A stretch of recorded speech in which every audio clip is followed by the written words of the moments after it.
Merci beaucoup, très chers téléspectateurs. Balandi à émission Candidat favori, 100% Fatima Bokopembe. Ici, on est à la permanence de l'IDPS, autrement appelé Temple de la démocratie. Spécialement les lots, Nanto Yamba Batouté, dans la salle où les pouvoirs des médiocres, des bandits, Boma, Batubazikisa, Batuba, Batu, Nanto Sala émission à Wate. Mais les lots, Toyambi, pour la première fois, Moko Yaba Icon, il y a combat, il y a nouvelle génération. Monsieur Augustin Kibasa, président, il y a UDPS Kibasa, l'émission Nabiso, candidat favori, que vous allez suivre sur Congo-Direct.info et Congo VPP TV et bientôt sur Canal Futur Télévision. Bonjour président. Nous allons essayer de émission Nabiso, candidat favori 100% Fati. Tu as mieux parce qu'après le conclave, il y a IDPS Kibasa pour l'évacuation. Il y a pour soutenir Fati. Vraiment, Bino, Bobomina, Bino, Bakina, Baluba, Kibonga. Omoni, Kibonga, les Biso, avant de commencer, on a appelé la casse. Il y a plusieurs alaki. Parti est tombé. Parce que tu as la place. Tu as la combat un peu fondateur, on a la place. Il y a l'évolution à révéler l'état de détermination à Bisso des alaki que nous autres avons placé. Peut-être que le monde entre Bisso, que on a Bisso à émerger. Il faut que vous rappeler que les ressources à émerger. Et à votre total, il dit non. Pour que les peuples deviennent en mentalité. Mais il dit que qu'il y a une unité, il y a parti. Il fallait plutôt dans la logique par rapport à Bisso. Il y a un mot, même au contrat de Salamak. Tu vas décider que le peuple qui va s'appeler, il faut porter Fachi, Félix Antoine Tshisekedi, présidentiel Oyo, et tout est logique. La décision du contraire de Zouama qui pourrait changer en moté, quoi qu'il arrive, donc toujours continuer à la négocier. Toujours continuer à Genève, président, il y a eu autre chose qui est aux bases avant de causer là. Et j'informe déjà les téléspectateurs, il y a eu une marche Oyo n'a participé au Bakanga na Mombele et le président Kibasa avait participé hier. Le président de la Ligue des Jeunes Boïka qui sérieusement accéléré la marche Oyo Binonio Soboyebi. C'est un combattant, c'est pour cela que je les reçois. Président après Genève, Makambo Soukine de Souki, base rappelé président Félix. Babouche Moussou a lobby que c'est faiblesse politique, malhonnêteté et au Kolombani. Oui, la vie, il faut qu'on ait la conséquence. C'est-à-dire quoi? À partir du moment où, d'abord, on a sérieux que Bisso la carte de personnes qui va s'attendre tous ces réunir par rapport à la déclaration, à la communiqué final, comme tu te comprends.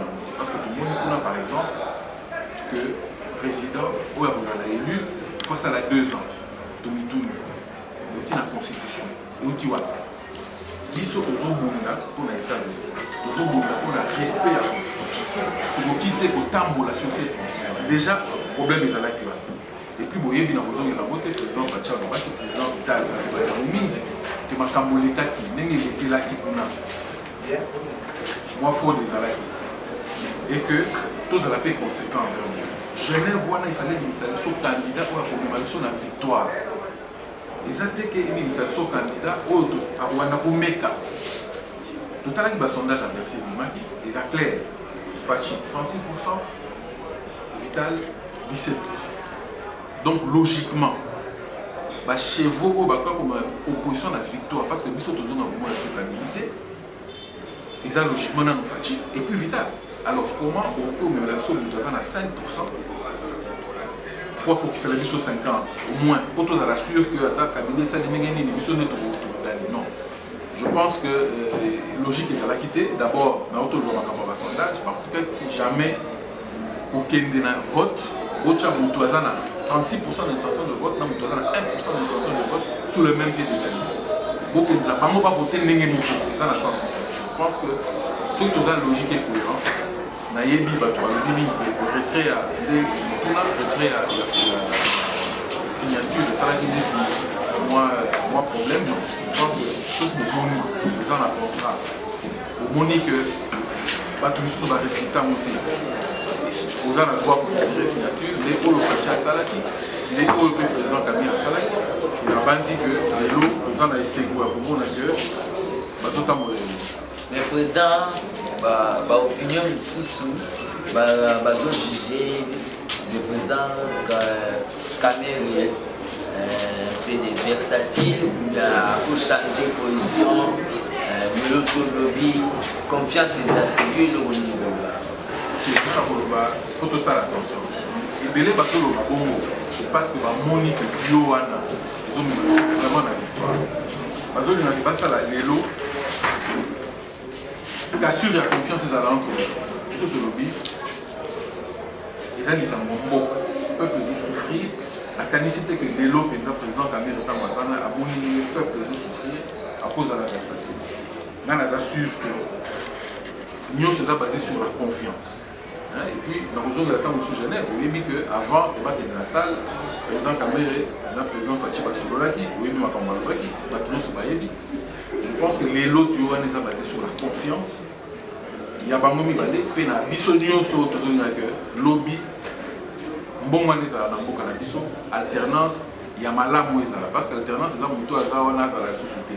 De l'unité que pour remplacer autant la cabine, de lobby à autant l'opposition, les lots chance les a ébélé na duo Fachi vite et même à biso na victoire, de lobby tout son gamamo. Tommy peut s'en avoir confiance parce que le Congolais entre parce que vous avez mal, vous avez ils ont ma mingi et à chaque fois que Batou va se réunir, moi suspicion à la vaca. Je pense que tous les canaux de Tapuana, les lots tout à la place aux autres pays. Ceux qui lobby nous ont trahi, peuple de juger, mais dans limité que nous avons trahi. Président, Batou sous Batou Nibiso lobby, Bakin qui basa déjà vers l'accord de Nairobi, beaucoup de Biamba Yamba.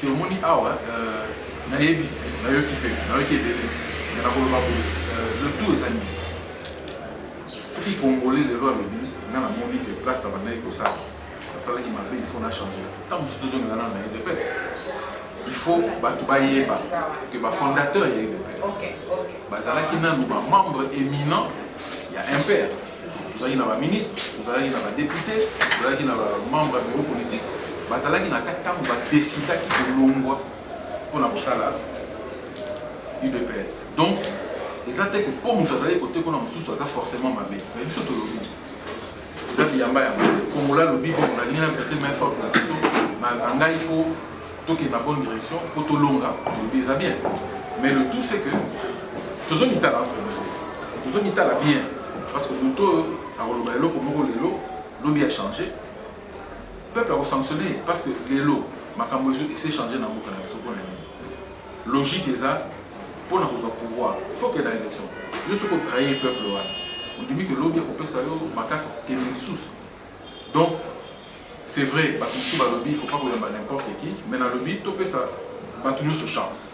Au pays, dans le lobby, il y a des conditions bien entendu établies par accord au Salami.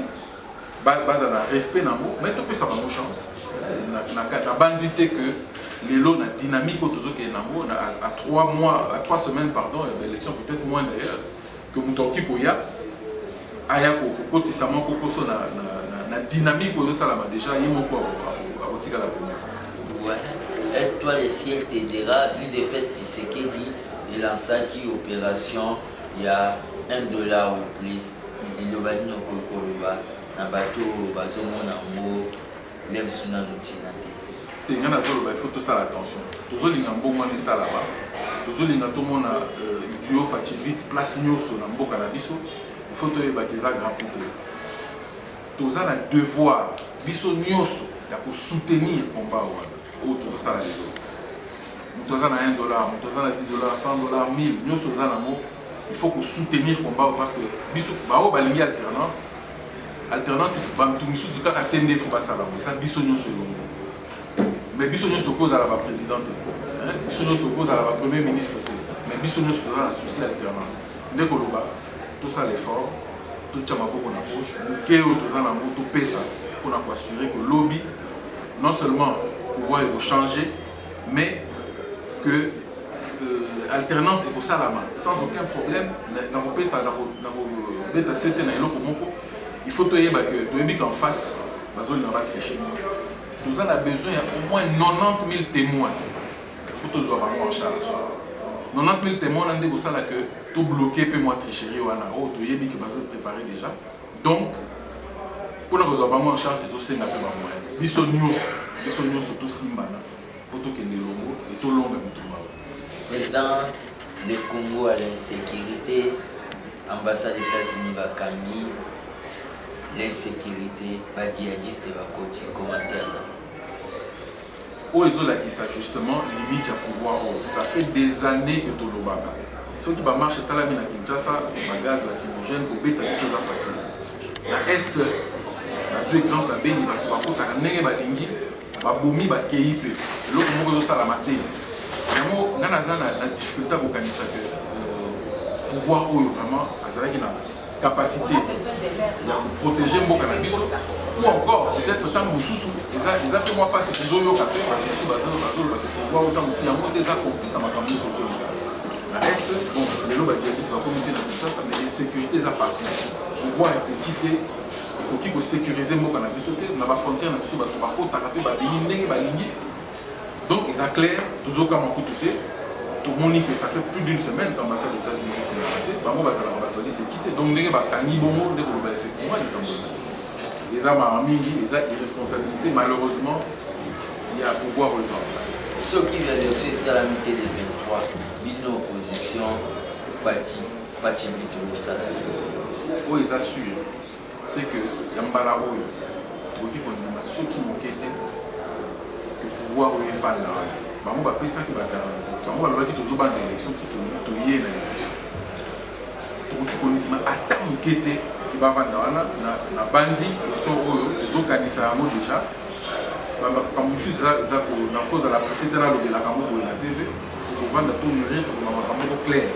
Mais pour na biso. To voir Kabila le 23 décembre. Aussi là l'élection le 23 décembre. Après que ça se fait.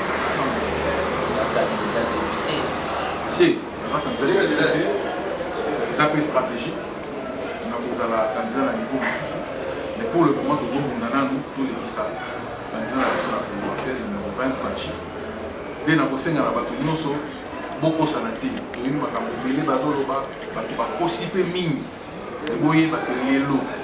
devons incarner la possibilité à changement réel dans le Fachi. Il y a un Fachi, il y a à côté à Fachi, autour de Fachi, il y a tout un parti politique et ça dit 36 années de lutte. Donc on dit Makassi pour un niveau et puis les autres, ils sont de côté, ils ont un parti et Longo. Donc un changement dans beaucoup de monde que ça la lobby. Tant que nous sommes à la Pona, tant que Fachi est la présidente de la République, et ça n'a pas cassé dans le Salamane. Merci président Ketoni. Émission sur Canada. Merci beaucoup. Très chers téléspectateurs, Bodi Kolanda, président Hakim Augustin Kibasa, on a évité à Zamwana, il y a président, il y a UDPS, Oyo, Babanda Kobenga, Frédéric Kibasa, Machine. Donc, dans la chance, tellement nous avons côté UDPS mineur, il y a pour ça l'année, une fois réunion. Pour nous action, des actions spontanées sporadiques. Tout y a pas qui est la permanence de la IDPS, la lutte continue, les peuples gagnent toujours, tout le monde a une balance.